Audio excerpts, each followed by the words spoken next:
Hello, hey guys, bonjour.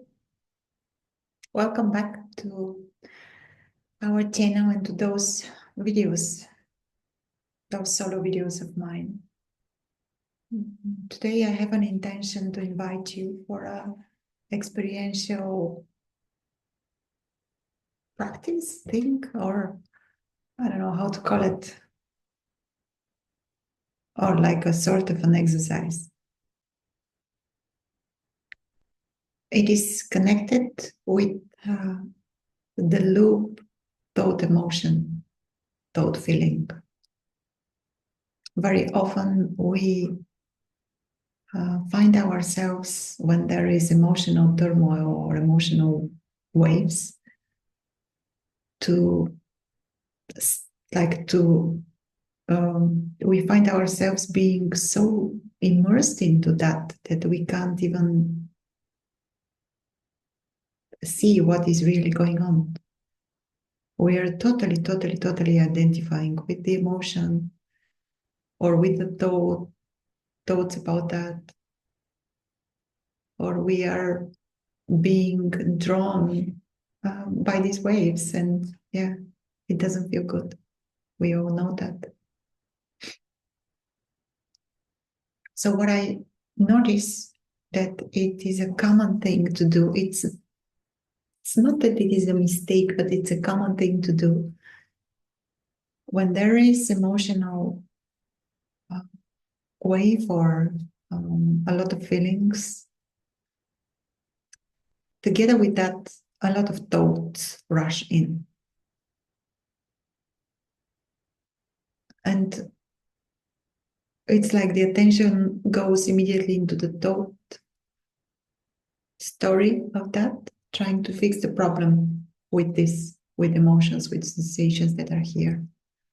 But this is exactly like we are having an alarm for a fire. Let's say thoughts are the alarm. And instead of going directly and try to see what's going on there, to put water in the fire, we are dealing with the alarm. We're just turning it off without trying to turn it off without going into the real thing, like the real, not problem, but what is this alarm for? Yeah, this is the main obstacle I find in my experience, and also while working with many guys, many friends during these years. This is like we are staying in the realm of thoughts where the alarm is. So the alarm is saying, oh, something is going on here. This is why you are feeling that. This is why this is happening. Oh. And we stay there trying to solve the problem on that level. But it never works. It may work for a while, but never, there is a never, ever lasting peace in that. Why? Because the feeling is not being met. The feeling is being somehow managed with this, with trying to solve the problem here. It's like thoughts are suggesting, go for a walk, so we are going for a walk. I'm not saying that's wrong. It's good to go for a walk when there is a lot of restlessness here. But what really helps in situations like that is to go directly in the restlessness, to go and feel what's going on there. What is really there happening? Is it really so unbearable, unpleasant, dangerous? Yeah, we just habitually not run, but just habitually the attention is in thoughts, and we are dealing with this from the realm of thoughts, and the thoughts always see that as a problem, where there isn't a problem actually. There is something that wants to be felt.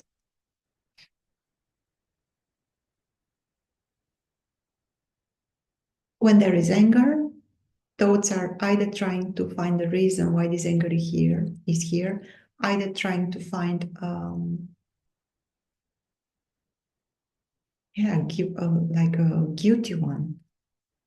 It may be someone from out there, like our partner, family member, neighbor, government, someone in the road, on the road, someone in the traffic, someone in the supermarket. And yeah, for a while, it may feel like a relief if we express that. But it's not in the long term, terms that doesn't work because it's still coming back, coming back, coming back, coming back. So what might happen if instead of trying to solve this emotional thing that is happening right now, instead of solving it with thoughts, we go directly there, curiously see what's going on. What may happen then? In the beginning, it feels like a hard work. It's like, how to to put aside the tempting narrative that we should deal with that. It's because this narrative that I should deal with this emotion here is so strong. So in the beginning it may feels like, what to do here? What to do here without being immersed in thoughts? But here is what needs attention right now. And when this is here felt, when it is allowed, not even allowed, but it is completely accepted, then from the intellect, from thoughts, a new way of acting may arise, a new idea, a new possibility. But first is here, first is this.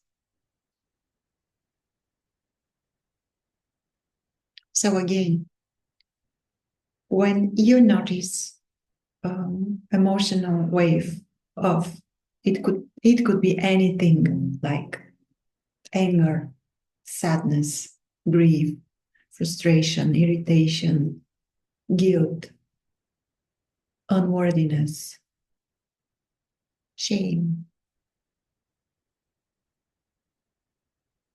Go fearlessly, directly there, in the heart of that, in the heart of the feeling. For a while, completely forget about thoughts, or at least don't deal with them for a while. Yet, in a way, everything is trying to manage this here. Everything is trying to help. This is the whole undivided reality. Thoughts are not separate from it. Feelings are not separate from it. There isn't anything separate from that. And yet it feels, especially when there is emotional wave, that it's like, there is something, someone there in the midst of that, and thoughts are trying to help this one. And that's the illusion. That's how illusion appears. It is really, really, really helpful if even for a very short time, the attention is completely into the feeling. Something like with the curiosity. Something like, what is this here? Oh, it feels like very contracted. Oh, it feels like hot bow in the belly. Oh, it feels like tension in the chest. Oh, it feels like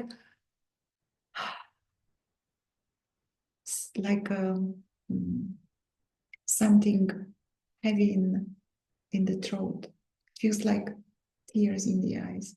What is this? Yeah, willingness. And I'm not saying it's easy. It is not. Even in the beginning, it's not easy. It feels like very, very, very difficult task. But the more we are willing to feel instead of think, the more space opens up, the more freedom, the more freer the experience becomes. I'm not saying that thoughts are unnecessary. Again, they are trying their best. The problem comes because they are pointing at someone there in the midst of the experience. And here we are identifying with a something, where in reality there is just experience of whatever is going on, whatever is happening.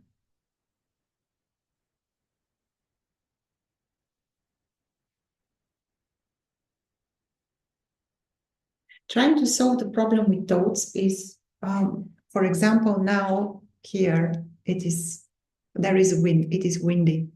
So instead of, for example, trying to deal with thoughts, it's like trying to deal with the wind outside in a way that I want to be outside recording that video.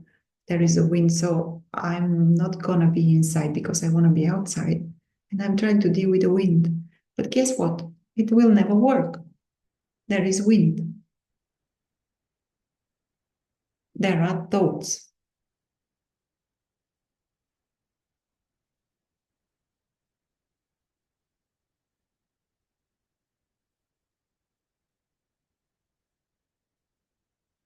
The wise act would be to not deal with thoughts and to not deal with wind, for there will be no winning. Of course, we might try to deal with thoughts, we might try to interact there for an hour, 2, 3 day, weeks. There will be a total exhaustion in the end, like a hyperventilation probably, and then everything will come again into the zero. But I'm suggesting that there is another possibility. It is really working, it is helpful, and it is the beautiful way I found for freeing that here, whatever that is. Because these feelings and emotions, these experiences, they are not coming because we did something wrong, because we are wrong. This is conditioning, playing, patterns, playing, triggerings, playing, triggers, playing. This is shadow work. You may call that shadow work as well. It comes from the shadow. It comes from who knows from where. And the old way is to go in thoughts and try to solve it there. But I'm suggesting that there is another possibility to sink into the depth of that fearlessly, curiously, openly, softly, and gently. Something like, wow, what is this here?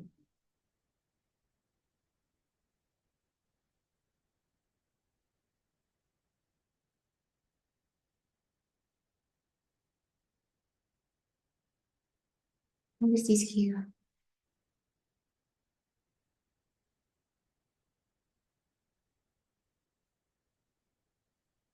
And you will immediately probably notice a little bit in the beginning, or maybe a little bit more, that there is openness, relaxation, softness. Thoughts also become softer. When this here is felt, thoughts relax as well. There isn't like a frenetic trying to solve this here, whatever this is.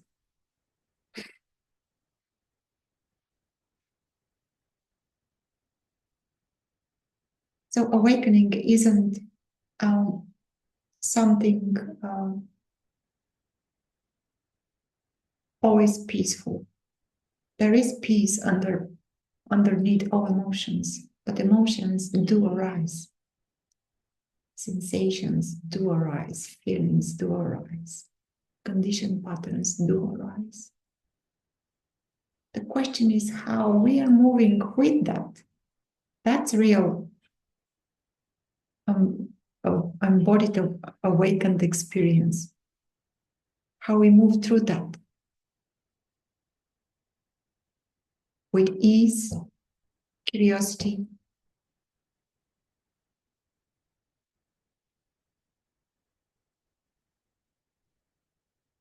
Or we tend to lean to the comfortable lie, or not lie, illusion of thoughts.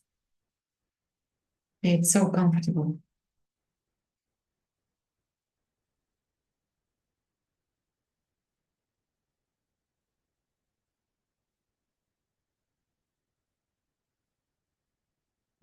So this is my suggestion. Again, coming from experience.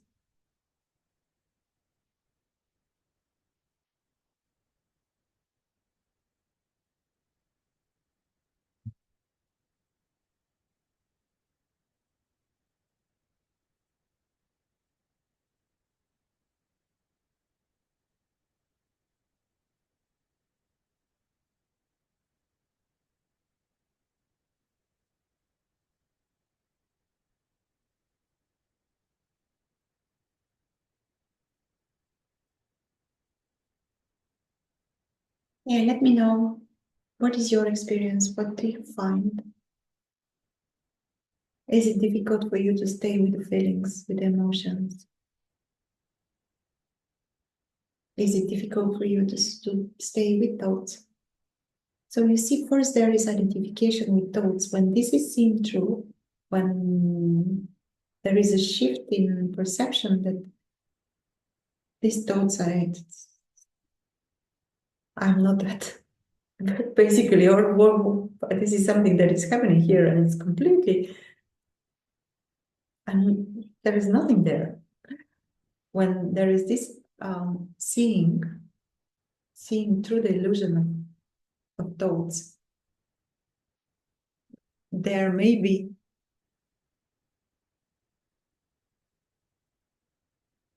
seeing through the illusion of identification with emotions, which is a little bit trickier because they do arise exactly like thoughts. Thoughts do arise. They don't stop after they are seen to be not real. Emotions do arise.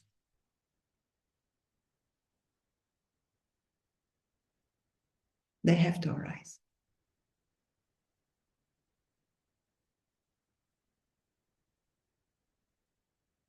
So, yeah. Thank you for being here with me, with us. There is a possibility to join this channel and to come and work with me or Lubo every Thursday. There is a group opening, like a gathering. And for members, it's free every week with a shared space and field. We can take a look at whatever is present or arising in your experience. You can share. Or also you can reach out and we can have a look together, one-on-one. When there is a support, it's easier. When there is a mirror, it's easier.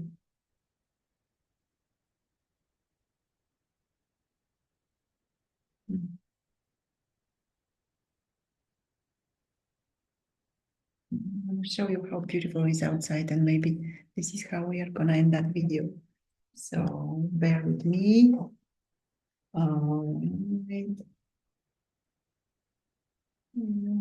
Nice. It's windy, you can see. Mm.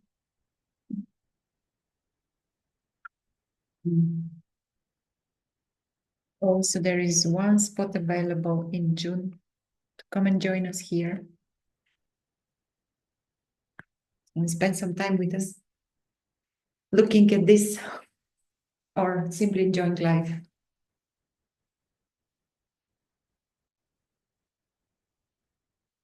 Exploring what awakening means and what is not exactly free.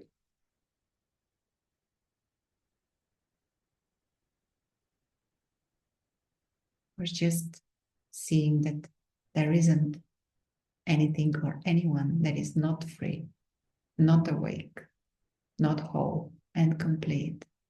Perfect. Exactly as it is.